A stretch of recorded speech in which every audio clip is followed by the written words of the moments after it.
அப்படியே இருக்கு. ஆனா அதே நம்ம வெறும் தண்ணீர் அலசந்து அப்படியே கொஞ்சம் வதங்கின மாதிரி இருக்கு.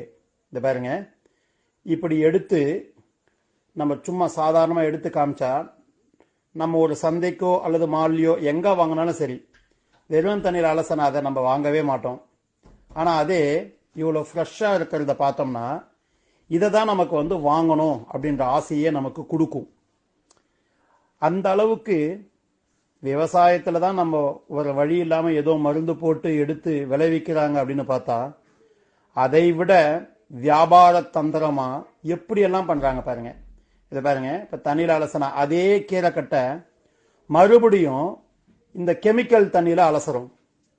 இந்த அலசி அவர் அப்படியே சாதாரணமா எடுத்து வச்சிடுறாரு. வெறும் சொங்கி போயிருந்த அந்த கீரைக்கட்டு, வதங்கி போயிருந்த கீரைக்கட்டை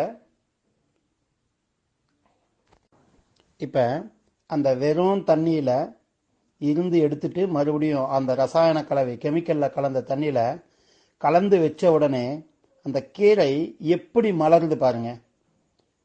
கொஞ்சம் கொஞ்சமா வதங்கி போயிருந்த கீரைக்கட்டு எவ்வளவு சாதாரணமா ஒரு நம்ம செடியிலிருந்து நேரடியா பறிக்கும் பொழுது எந்த அளவுக்கு மலர்ந்து இருக்குமோ, எவ்வளோ ஃப்ரெஷ்ஷா இருக்குமோ, அதை விட ஃப்ரெஷ்ஷா எப்படி மாறுது பாருங்க. எவ்வளவு பெரிய வியாபார தந்திரம், எவ்வளவு பெரிய விஷம். நம்ம என்ன நினைப்போம், கீரை சாப்பிட்டா நம்ம உடம்புக்கு நல்லது. நிறைய இடங்களை நம்ம கேட்டு கேட்டு கேட்டு பார்த்த விஷயம், கீரை சாப்பிட்டா உடம்புக்கு நல்லது.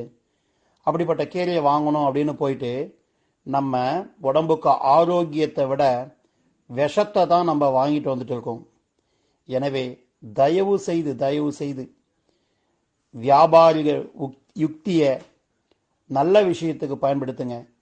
இந்த மாதிரி மனிதர்களுடைய உயிரோட விளையாடி விஷத்தை கொடுக்காதீங்க. பாத்தீங்களா எப்படி இருக்கு பாத்தீங்களா?